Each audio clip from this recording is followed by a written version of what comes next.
Today we're here with Adriano Del Monte. Now he is a football broadcaster, pretty much covers European leagues and Serie A, and he happens to find himself right now in the heart of the coronavirus crisis in Italy. First off, Adriano, talk to us about how you are right now.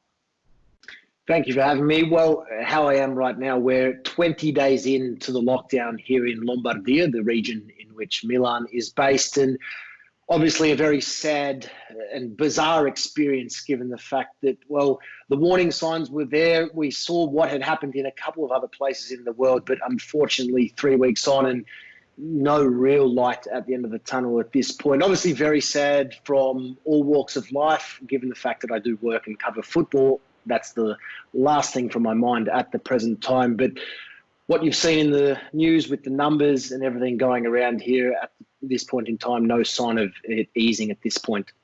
Now, you said 20 days in lockdown. What does that mean? Country to country, it's been varying about just how open the government is to letting people walk around or walk their dogs. What is Lombardia doing right now? Well, Lombardia right now, as well as the entire country of Italy, for 2 weeks, so for 14 of our 20 days, it's effectively been a red zone, which essentially means everything is closed with exception to pharmacies and supermarkets, meaning a couple of hours ago was only the third time that I've actually left my apartment in these 3 weeks just to pick up a few groceries and get some food. So essentially at this point, I live very centrally in the heart of Milan, right amongst cafes, bars and restaurants, and normally thousands of people here on my doorstep on a daily basis. But at the moment, it's a ghost town out there, unfortunately. And as I said, we're unsure as to what the future holds. But at this point, everyone really uniting in Italy, which has been beautiful to see, coming together and hopefully supporting the cause that we come out the other side sooner for it. Absolutely. And is there any glimmer of hope? You mentioned there is no really light at the end of the tunnel, but have the cases been slowing down? What is sort of the energy of the people in Italy? Is there still hope that this will end soon?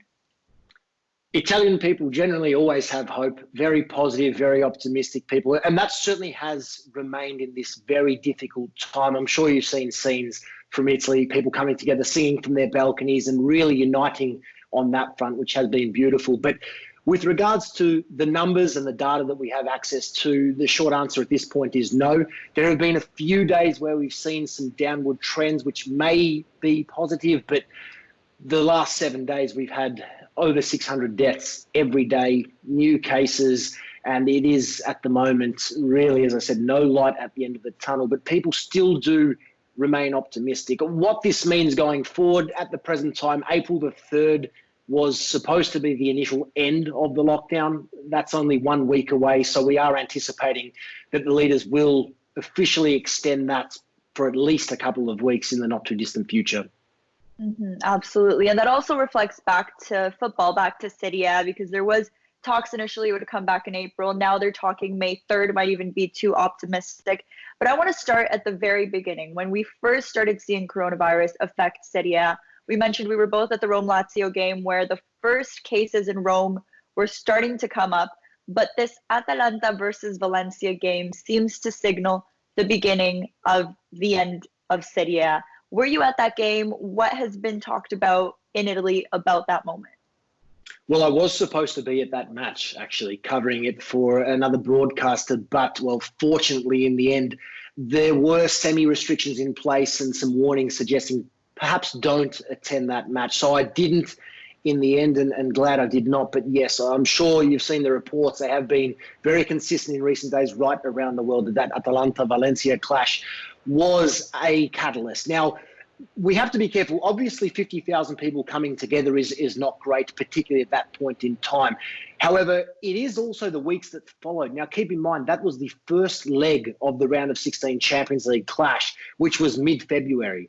This went on for another 3 weeks across Bergamo, where Atalanta are based, across the north of Italy, and also in Spain. And it's obviously that carry-on whereby many people attended that fixture, but then went about living their daily lives as per normal for 3 weeks. And obviously that has escalated the entire situation. So it's very sad from a football perspective that, well, the greatest night in Atalanta's history, the greatest tie in Atalanta's history has played some part in the escalation of these cases in Bergamo and right across Italy.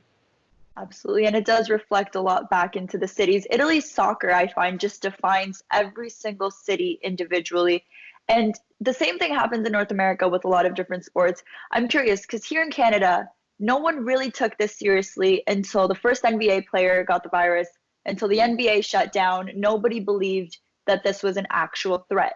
Now we've heard about Serie A players testing positive for coronavirus. We've heard Paolo Maldini, Daniel Maldini, Pezzella, Cutrone, Dybala, these household names getting the virus. Has that made people realize how serious this is? Has that impacted Italy? Or is everyone just more focused on their families right now? Look, it's a bit of both. Obviously, when high-profile figures contract the virus, fortunately, they're safe and well, according to all reports, despite contracting that virus. But obviously, it sets home that they're not superhuman. We are not superhuman. Everyone can potentially contract this thing. So it does set home a little stronger. However, I think at this point, as I said, Italy have really come together.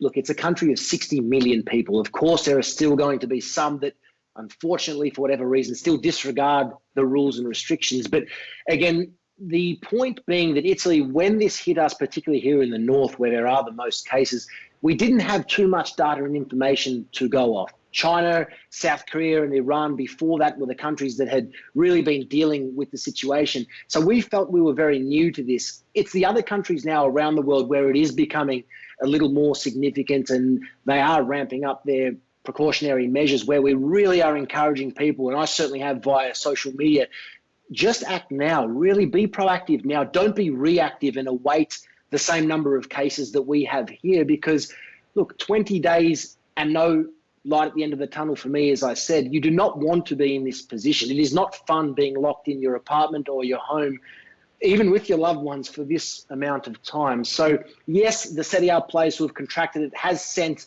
well, if we can say, a positive message in terms of respect the restrictions even more, because the likes of Dybala, one of the biggest names in the game globally, has contracted it, then so can we. But in the end, everyone's certainly looking after themselves and their families.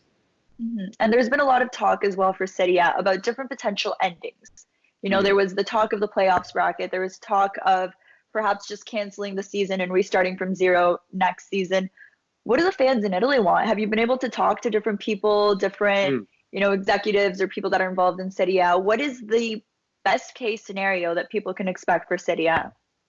Look, these are changing by the day. Of course, no one knows when, if this coronavirus situation will end this year. We're unsure as to what the future holds. But of course, like any business, like anything that is still functioning, Serie A are trying to put tentative plans in place to have a couple of options available. The latest reports are suggesting that they may look to an early June date to resume the competition and pack the final 12 rounds of fixtures into a 6 to 7 week period ending towards the end of July.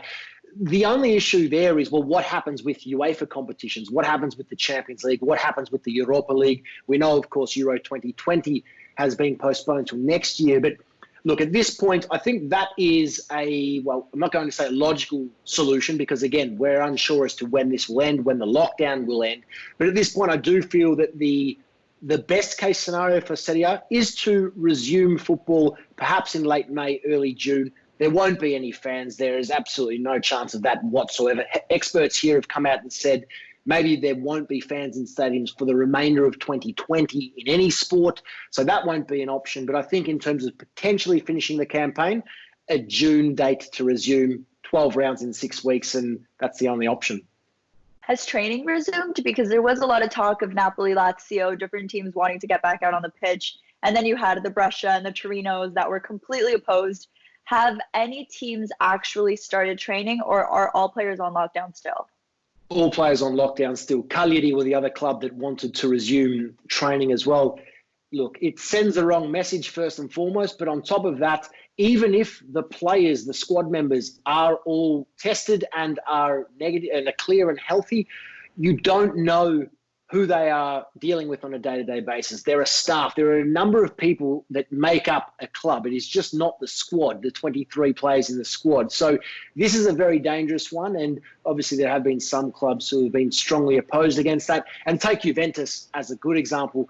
4 or 5 players have actually returned to their home countries. And the rule is once they return to Italy, 14 more days in quarantine. So training will not resume anytime soon. And in the case of those players, I don't feel that they will actually return to Italy until there is some clarity around when the league will actually resume. Well, that was my next question, actually. Will there be an issue getting those players back into Italy now that they've stepped outside and non-essential travel isn't even allowed? Well, yes, 2 weeks, as I said, will be the period in which they will need to quarantine once again. And obviously that could delay proceedings even further when we talk about a potential date to resume the league. But again, first and foremost, there is no clarity as to when this will all end. And despite how important Serie A and football across the board is to Italy and all of Europe and the world, that is completely secondary at this point in time. Absolutely. Now, Adriano, thank you for joining us. Before we let you go, I do want to ask you to give a message to our Canadian viewers as someone who is, of course, at the epicenter of this coronavirus pandemic. If you have any advice or anything that you could share with everybody back home.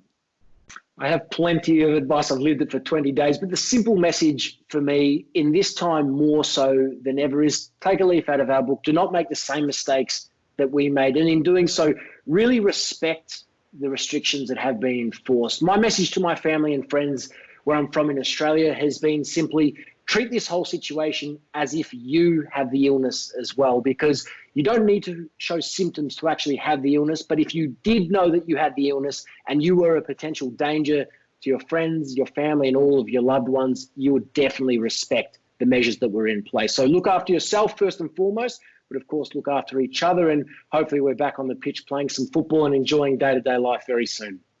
Absolutely. Thank you so much. And we wish you all the best. And of course, stay strong. 20 days have gone by and who knows how much longer you'll be there. So continue to stay strong and we'll definitely check in with you in the next coming weeks. Thank you so much for having me.